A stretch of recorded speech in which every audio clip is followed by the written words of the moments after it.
प्यारे बच्चों, आप सभी का हमारे चैनल पे बहुत बहुत स्वागत है। दोस्तों, आज के इस वीडियो माध्यम से क्लास 10 के बच्चों के लिए गणित का एक वायरल पेपर लेकर आ चुका हूं। और बच्चों, इस वीडियो माध्यम से मैं आप सभी को इस पूरे वायरल पेपर का एक एक प्रश्नों का सलूशन बताने वाला हूं। और बच्चों, एक बात मैं पूरे दावे के साथ बोल सकता हूं कि जो भी बच्चा ईमानदारी से इस पूरे वायरल पेपर का सलूशन अंत तक देख लेता है तो गणित के पेपर में 70 में 70 स्कोर कर सकता है। इस बात की पूरी गारंटी है। और बच्चों, 27 फरवरी के पेपर में बिल्कुल ऐसा ही पेपर आप सभी को देखने को मिलेगा जैसा कि आप यहाँ पे देख पा रहे हो। सबसे पहले बच्चों, पेपर मिलने के बाद क्या करना है, अपना यहाँ पे अनुक्रमांक यानी कि रोल नंबर लिखना है। उसके बाद से अपने यहाँ पे नाम लिखना है। इतना करने के बाद बच्चों और क्या करना है, आप सभी को पूरा निर्देश को ध्यान से पढ़ना है, क्योंकि कब क्या पेपर में चेंजेस देखने को मिल जाएगा ये भैया किसी को कुछ नहीं पता, ठीक ना। तो बच्चों, इस पूरे पेपर को हल करने के लिए आपके पास समय रहेंगे 3 घंटे 15 मिनट। 70 नंबर का पूर्णांक रहने वाला है बच्चों। 70 में 70 स्कोर कराऊंगा। जब तक तोड़ेंगे नहीं तब तक छोड़ेंगे नहीं, ठीक ना। आइए बच्चों, सबसे पहले निर्देश को समझते हैं क्या बोला जा रहा है। प्रारंभ के 15 मिनट परीक्षार्थियों को प्रश्न पत्र पढ़ने के लिए निर्धारित है। सभी प्रश्न हल करना अनिवार्य है। एक भी प्रश्न को छोड़ना नहीं है। प्रश्न पत्र 2 खंड में डिवाइड होगा, खंड अ और खंड ब में। और बच्चों, जो भी आपका खंड अ रहने वाला है इसमें 20 बहुविकल्पी प्रश्न रहने वाले हैं, जिनको बच्चों ओएमआर आंसर शीट पर हल करना होगा। और ओएमआर को भरने के लिए आपको ब्लू या ब्लैक पेन का इस्तेमाल करना होगा। और बच्चों, ओएमआर को और भरने के लिए मैं आपको बता दूं कि किसी प्रकार के इरेजर या वाइटनर का इस्तेमाल बिल्कुल भी नहीं करना है, ठीक ना। और बच्चों, यहाँ पे जो भी आपका खंड ब रहने वाला है वो 50 नंबर का रहने वाला है। तो भैया, मैं आप सभी को सारे प्रश्नों का जवाब मैं आप सभी को इस वीडियो के माध्यम से देने वाला हूं, समझाने वाला हूं, ठीक ना। वीडियो को अंत तक जरूर देखना। आइए बच्चों, सबसे पहला क्वेश्चन क्या पूछा गया है कि द्विघात समीकरण क्या व्युत्क्रम निकालना है। और यहाँ पे क्वेश्चन दिया गया है कि 3x² - 6x + 4 = 0 का डी का मान निकालना है। भैया, व्युत्क्रम का मान निकालना है। तो कैसे निकालेंगे, ध्यान से समझिएगा। सबसे पहले हमारा जो भी यहाँ पे क्वेश्चन दिया गया उसको यहाँ पे लिखते हैं। देखो, यहाँ पे दिया गया 3x² - 6x + 4 = 0, इतना दिया गया है। आपको क्या करना है, डी का मान यानी कि व्युत्क्रम निकालना है। तो सबसे पहले हम क्या करेंगे, कंपेयर करेंगे। x² + bx + c = 0 से तुलना कर देंगे। तुलना करेंगे तो क्या हो जाएगा, हमारा a बराबर हो जाएगा 3, b बराबर हो जाएगा कितना, -6, और c बराबर कितना हो जाएगा बच्चों, यहाँ पे 4 हो जाएगा। अच्छा बताओ, d का मान क्या होता है। तो बच्चों, d बराबर होता है आपका यहाँ पे, d बराबर होता है b² - 4 × a × c, इतना होता है, सभी को पता होगा। अब हम क्या करेंगे, सबका मान यहाँ पे रख देंगे। b का मान क्या है, b का भैया मान है -6, तो स्क्वायर कर दो। -4 तो 4 × a का मान क्या है 3, × c का मान क्या है 4, ठीक है। इस प्रकार से ये कितना हो जाएगा, माइनस माइनस प्लस हो जाएगा, ये 36 हो जाएगा, ये -4 3 × 4 48 हो जाएगा, ठीक ना। तो ये कितना आ गया, 48 में से 36 गया, ये आ जाएगा -12। कितना आ जाएगा, -12 निकल करके आ जाएगा। ऑप्शन नंबर चौथा ये आपका बिल्कुल राइट आंसर हो जाएगा। इसी प्रकार से हल करना है, ठीक ना। आइए भैया, एक एक प्रश्न को हल करेंगे, ठीक ना, आराम से हल करेंगे भैया, कोई जल्दबाजी नहीं है, कोई परेशानी नहीं है। चलिए, अगला हमारा क्वेश्चन क्या पूछा गया है कि समीकरण 3x + 2y = 6 तथा y = 0 का हल होगा। आपको बताना भाई कि y = 0 का हल होगा। इस वाले क्वेश्चन को कैसे हल करेंगे, यहाँ पे देखो, 3x + 2y = 6 दिया है, इसको हम इक्वेशन फर्स्ट मान लेते हैं। और यहाँ पे देखो y = 0 दिया है, इसको हम इक्वेशन सेकंड मान लेते हैं। अब क्या करेंगे, समीकरण 1 में समीकरण 2 का मान रख देंगे। यहाँ पे लिखेंगे समीकरण 1 में y = 0 रखने पर, अब रख देते हैं, ये क्या हो जाएगा, 3x + 2 × y का मान क्या है 0 = 6। तो क्या हो जाएगा, 3x = 6 हो जाएगा, यानी कि x बराबर क्या हो जाएगा 6/3, माने क्या हो जाएगा, x का मान 2 आ जाएगा। तो भैया x का मान 2 आ गया और y का मान मैंने 0 रखा था, ठीक ना। तो इस प्रकार से हमारा ये आ गया 2,0। तो 2,0 पहला ऑप्शन में दिख रहा है, यही इसका राइट आंसर होगा। अब आगे बढ़ जाते हैं। अगला हमारा क्वेश्चन क्या दिया है, अगला आपका क्वेश्चन ये बोल रहा है कि 1 से लेकर के 10 तक की धनात्मक सम संख्याओं का समांतर माध्य कितना होगा। तो बच्चों देखो, सबसे पहले इसको मेथड से समझो क्या होता है। 1 से लेकर के 10 तक सम संख्या क्या होती है, 2 4 6 8 10। और समांतर माध्य का फॉर्मूला क्या होता है, सभी संख्याओं को जोड़ो और कितना संख्या भाग कर दो, 5 संख्या तो 5 से भाग कर दो।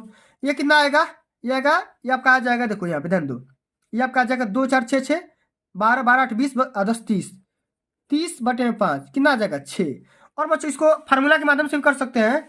अब यहाँ पे लिख सकते हैं फार्मूला, मैं यहाँ पे लिख दे रहा हूँ, 1 से लेकर n तक की सम संख्याओं का समांतर माध्य।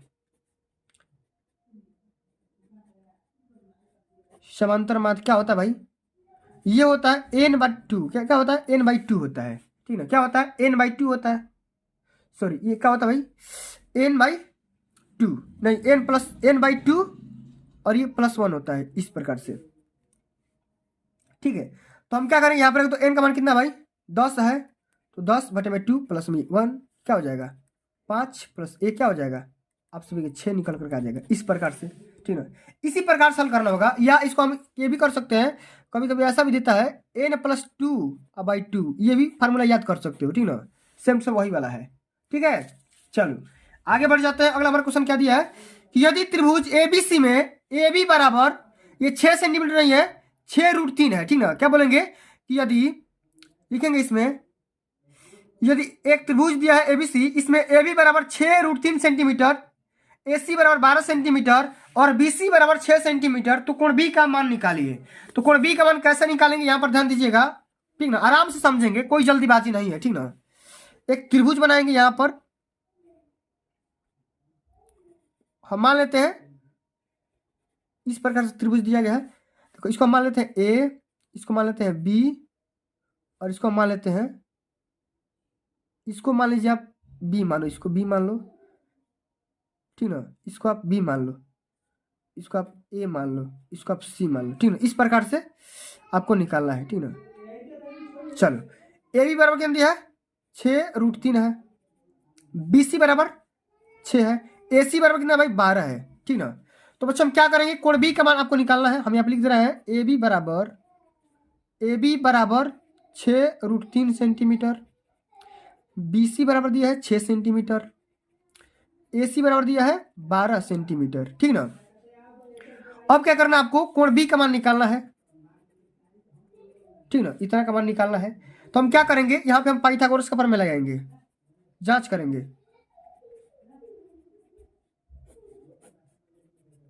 पाइथागोरस प्रमेय से क्या होता है भाई, ये होता है कर्ण का स्क्वायर बराबर लंब का स्क्वायर प्लस में आधार का स्क्वायर, ठीक ना। इस प्रकार से होता है। तो कर्ण इसमें क्या दिया है, कर्ण आपका AC है, तो 12 का स्क्वायर कर दो, लंब कितना है भाई BC मैंने 6 का स्क्वायर कर दो, आधार कितना है 6√3 है, तो इसका स्क्वायर कर दो, ठीक है। ये क्या हो जाएगा 144 बराबर, ये कितना हो जाएगा 36 प्लस ये आपका हो जाएगा 36 थी, 36 18, 36 में 3 से गुणा कर लो भाई,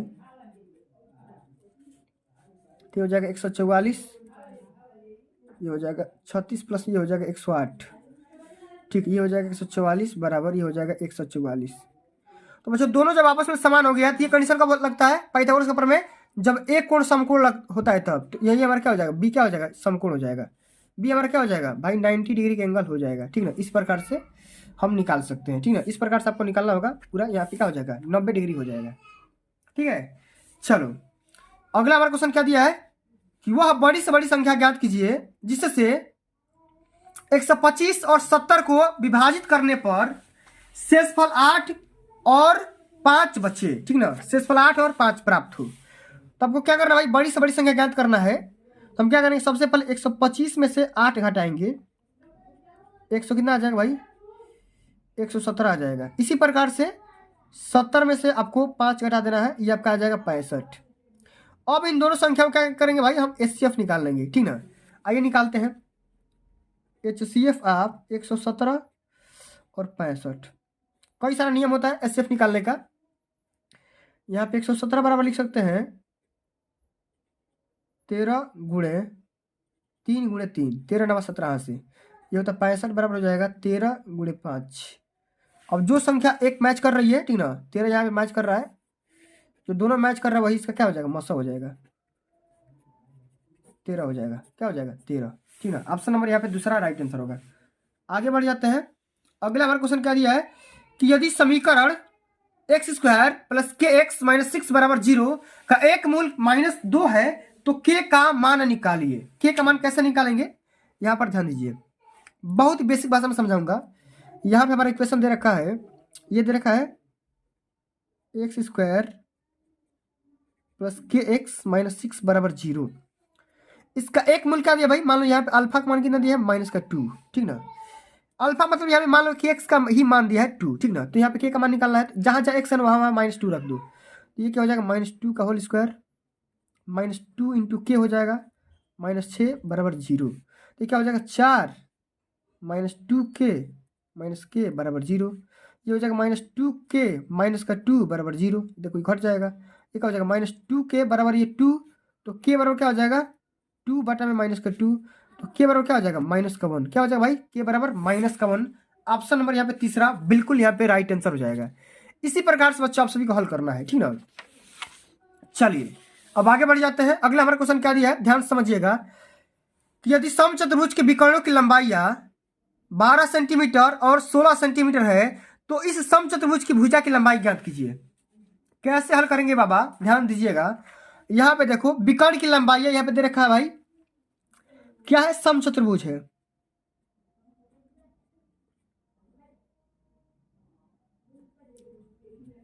ठीक है, समचतुर्भुज है। इसकी लंबाई मान लो यहाँ पे L1 का मान दिया है भाई 12, विकर्ण की लंबाई है, और L2 का मान कितना दिया भाई 16 सेंटीमीटर। तो देखो समचतुर्भुज की जो भुजा होती है, भुजा बराबर क्या होती है भाई, एक फार्मूला होता है, रूट होता है L1 का स्क्वायर प्लस में L2 का स्क्वायर, ठीक ना। निकाल दो, मान रख दो यहाँ पे L1 मैंने 12 का स्क्वायर कर दो प्लस में 16 का स्क्वायर कर दो और इसका आप रूट निकाल दो। तो ये क्या हो जाएगा 144 प्लस में 256, ये हो जाएगा आपका 400।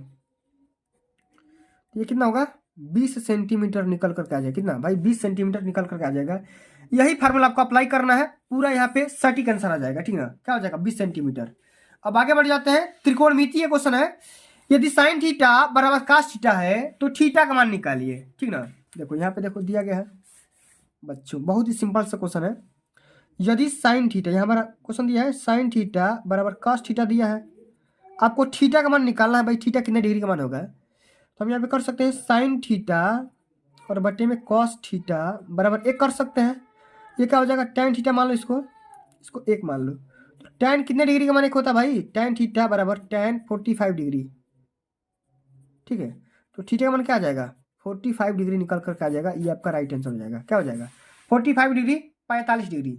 अब जानते भी होंगे साइन 45 का मान 1/√2 और कास 45 का भी मान वही होता है 1/√2, ठीक ना। इस प्रकार से हल कर सकते हो। चलो अगला हमारा क्वेश्चन क्या दिया है कि संख्या 144 के अभाज्य गुणनखंडों के घातों का योगफल कितना होगा, ठीक ना। सबसे पहले क्या करना होगा भाई, आपको निकालना होगा। आइए भाई सबसे पहले निकालते हैं 144 का अभाज्य गुणनखंड निकालते हैं। निकालने का फॉर्मूला क्या होता है भाई, इस प्रकार से निकालते हैं, ठीक ना। सबसे पहले 2 से घटाओ, ये कितना बार में कट जाएगा 72 बार में, फिर 2 से घटाओगे 36 बार में, फिर 2 से घटाओगे ये हो जाएगा 18 बार में, फिर 2 से 9 बार में कट जाएगा, फिर 3 यहाँ पे होगा, तो फिर ये 3 एक यहाँ पे होगा और ये 3 से 1 बार में कट जाएगा। तो लिखने का जो तरीका होगा यहाँ पे हम लिखेंगे 144 बराबर 2 गुणे 2 गुणे 2 गुणे 2 गुणे 3 गुणे 3, इस प्रकार से लिख देंगे। अब घात का संख्या निकालना है, ये 2 का घात कितना होगा 1 2 3 4 गुणे 3 का घात कितना है 2। तो घात यहाँ पे एक तो ये हो गया, एक ये हो गया, घात हो गया फल 4 + 2 क्या हो जाएगा 6 हो जाएगा। क्या होगा 6 हो जाएगा। इसी प्रकार से हल करना होगा। आगे समझ में, चलिए ऑप्शन नंबर यहाँ पे तीसरा मैच कर रहा है, ठीक है। चलो अगला हमारा क्वेश्चन क्या दिया है कि बिंदु -3,5 की y अक्ष से दूरी ज्ञात करिए। तो ये बच्चों y अक्ष से दूरी कितना होता है मैं आपको पूरा तरीका बता दे रहा हूं। ये देखो ये मान लो निर्देशांक है, इस प्रकार से ये मूल बिंदु है 0 0 होता है। आपको x अक्ष पे कितना चलना है -3, इधर चलना है भाई, उल्टा बन गया। चलो मैं यहाँ पे बना दे रहा हूँ, ठीक है। 10 नंबर क्वेश्चन है, इस प्रकार से दिया गया है। ये आपका मूल बिंदु होता है, ठीक ना। अब देखो एक्स अक्ष पे कितना चल रहा है, -3, ये वाला दूरी -3, और वाई अक्ष पे कितना चल रहा है, +5, माने +5 मान लो यहाँ पे चल रहा है। तो देखो यहाँ पे मान लो +5 आ रहा है, यहाँ पे ये 5 आ गया और ये 3 आ गया। अब दोनों बिंदु को आपस में मिलाएंगे,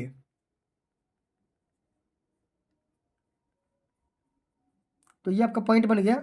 इसी पॉइंट का नाम है -3, 5, -3, 5 है, ठीक ना, इसी बिंदु का नाम है। अब बोला है कि वाई अक्ष से दूरी कितनी होगी, तो देखो भैया इसी को हम तो बोलते हैं वाई अक्ष। ये अब यहाँ से ये कितना दूर है, ये वाला कितना दूर है, ये -3 है, कितना है भाई, -3, ठीक ना। ऑप्शन नंबर पहला इसका क्या होगा, राइट आंसर हो जाएगा, ठीक ना। अगर यही पूछता कि एक अक्ष से कितना दूर है, तो एक अक्ष से बच्चों यहाँ से निकालते, ये वाला दूरी निकालते, ठीक ना। आगे समझ में। चलिए अगला क्वेश्चन क्या दिया है कि यदि एक वर्गीकृत आंकड़ों का माध्य और बहुलक क्रमशः 24 और 12 है तो माध्यिका का मान बताइए। माध्यिका का मान कितना होगा ये आपको बताना है, ठीक ना। तो ये फार्मूला होता है, ये फार्मूला डिपेंड क्वेश्चन है। यहाँ पे देखो बच्चों माध्य का मान दिया है, ठीक दे रहा है मैं यहाँ पे, माध्य बराबर कितना दिया है 24, और बहुलक का मान कितना दिया है 12 दिया है। तो आपको क्या करना है, माध्यिका का मान निकालना है, माध्यिका का मान निकालना है भाई। बच्चों एक फार्मूला होता है, फार्मूला ये होता है बहुलक बराबर 3 गुणे माध्यिका -2 गुणे माध्य। तो क्या हो जाएगा, बहुलक बराबर 12 दिया है, 3 गुणे माध्यिका को m मान लो, -2 गुणे माध्यिका मान दिया है 24, तो हो जाएगा 12 और बराबर 3m -24 गुणे 48 हो जाएगा। ये 12 प्लस में 48 इधर ले लो, 3m के बराबर हो जाएगा। तो 3m बराबर क्या हो जाएगा बाबू, ये हो जाएगा 48 + 12 ये 60 हो जाएगा। m बराबर क्या हो जाएगा 20 से काट सकते हो, तो ये 20 हो जाएगा। m का मान कितना आ जाएगा 20 आ जाएगा। इस प्रकार से ऑप्शन नंबर आपका तीसरा बिल्कुल राइट आंसर हो जाएगा। आगे समझ में।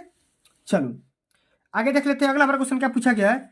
अगला हमारा क्वेश्चन बिल्कुल सेम सेम वही वाला क्वेश्चन है, 10 नंबर वाला क्वेश्चन है कि 5,9 की y अक्ष से दूरी कितनी होगी। तो मैंने आपको क्या बताया था, इस प्रकार से बताया था, ये आपका मूल बिंदु है, एक्स पे आपको 5 चलना है, एक्स पे आपको 5 चलना है, यहाँ पे चलना है, ये आपका 5 हो गया। वाई पे आपको 9 चलना है, मान लो ये चलना है 9, तो ये मिलाओगे तो यहाँ पे ये बिंदु आ गया और यहाँ पे ये बिंदु, ठीक है। इस प्रकार से ये इसको बोलते हैं 5,9।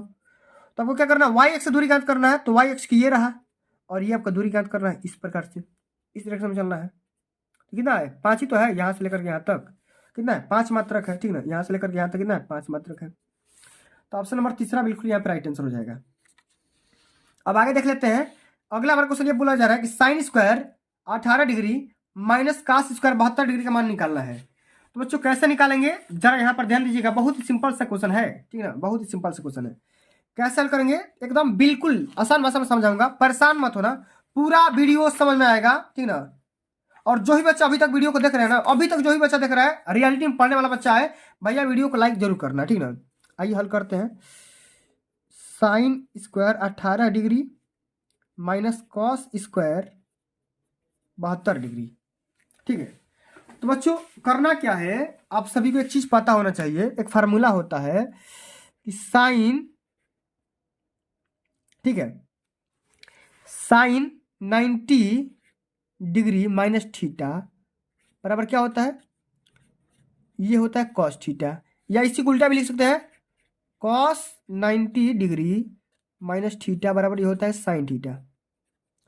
ये आपको दो फार्मूला यहाँ पे पता होना चाहिए, दोनों फार्मूला में से कोई फार्मूला लगाओ काम हो जाएगा।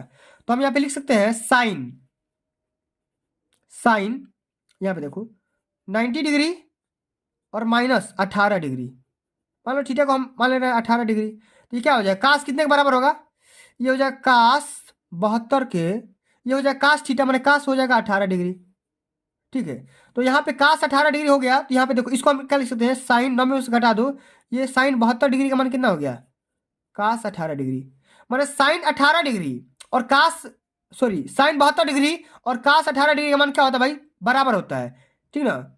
तो हम यहाँ पे देखो कास 18 डिग्री रखो चाहे साइन 18 रखो, कोई में अंतर नहीं होगा, ठीक ना।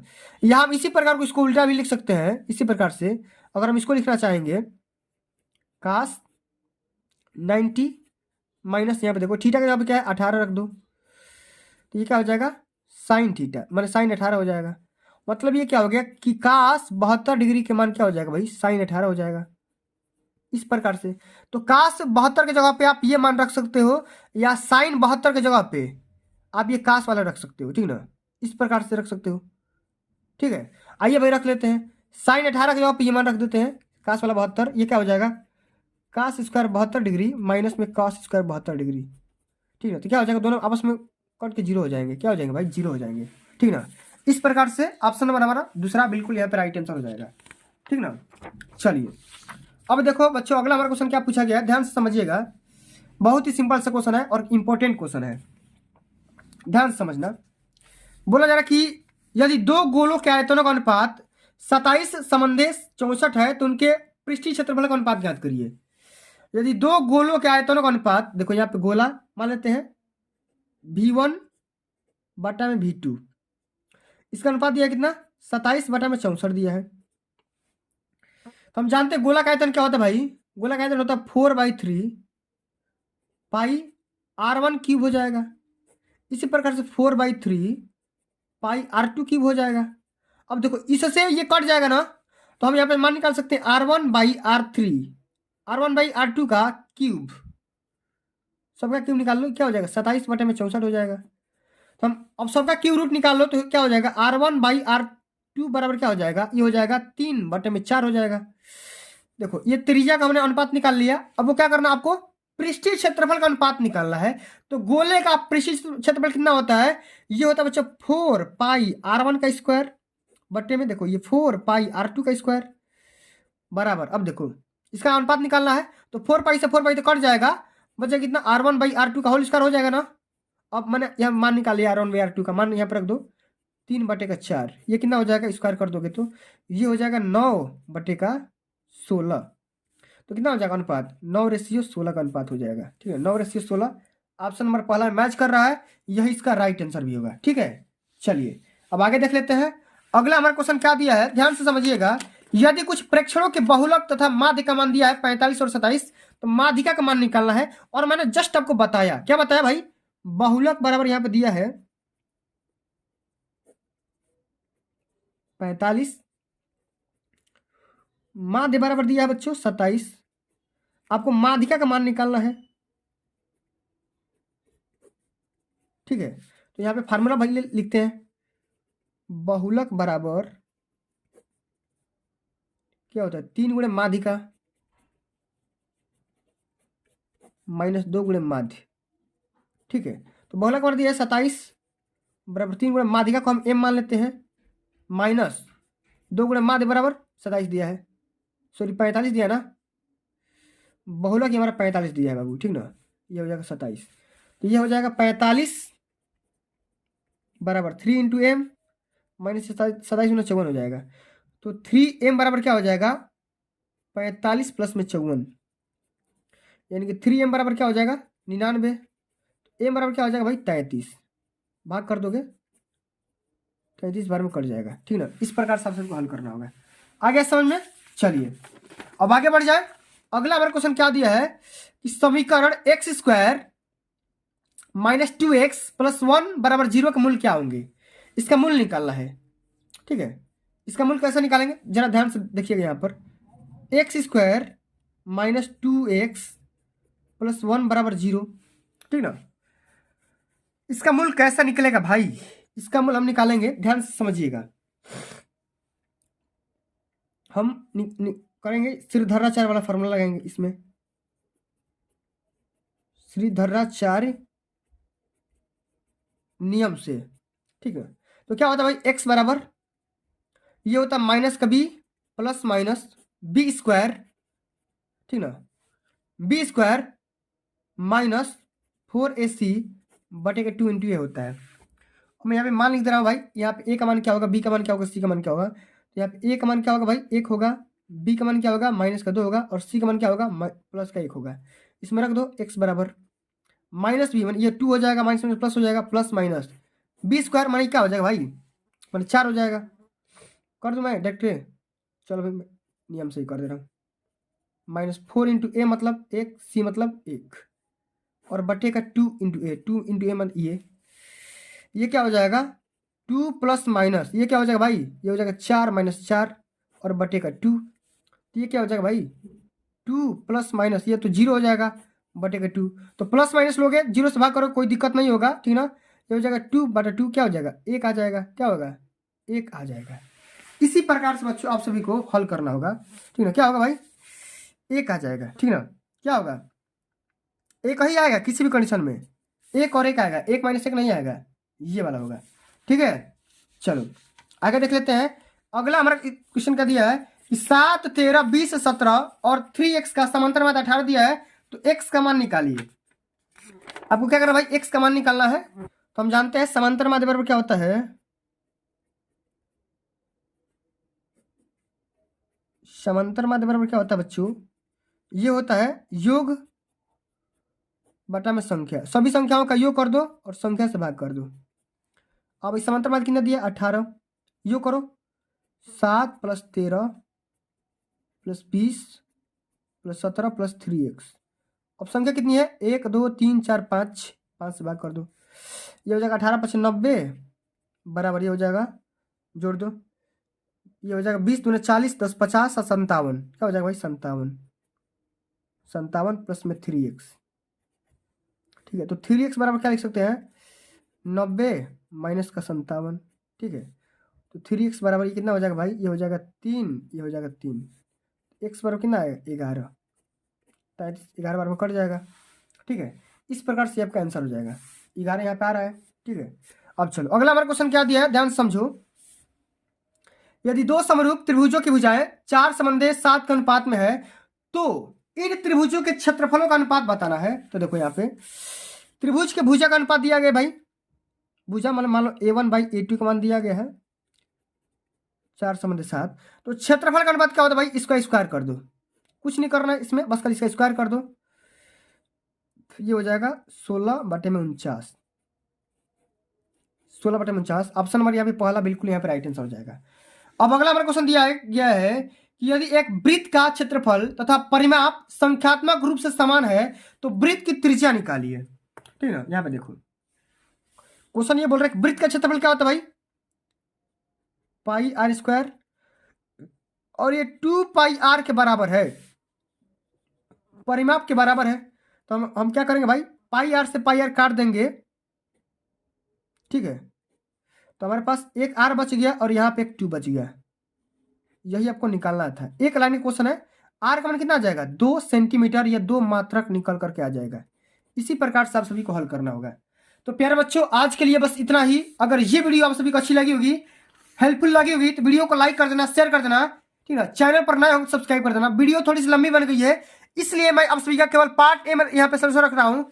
आगे आने वाले वीडियोज के माध्यम से मैं आप सभी को पार्ट बी का भी सोल्यूशन अपलोड कर दूंगा, उसके लिए परेशान मत होना।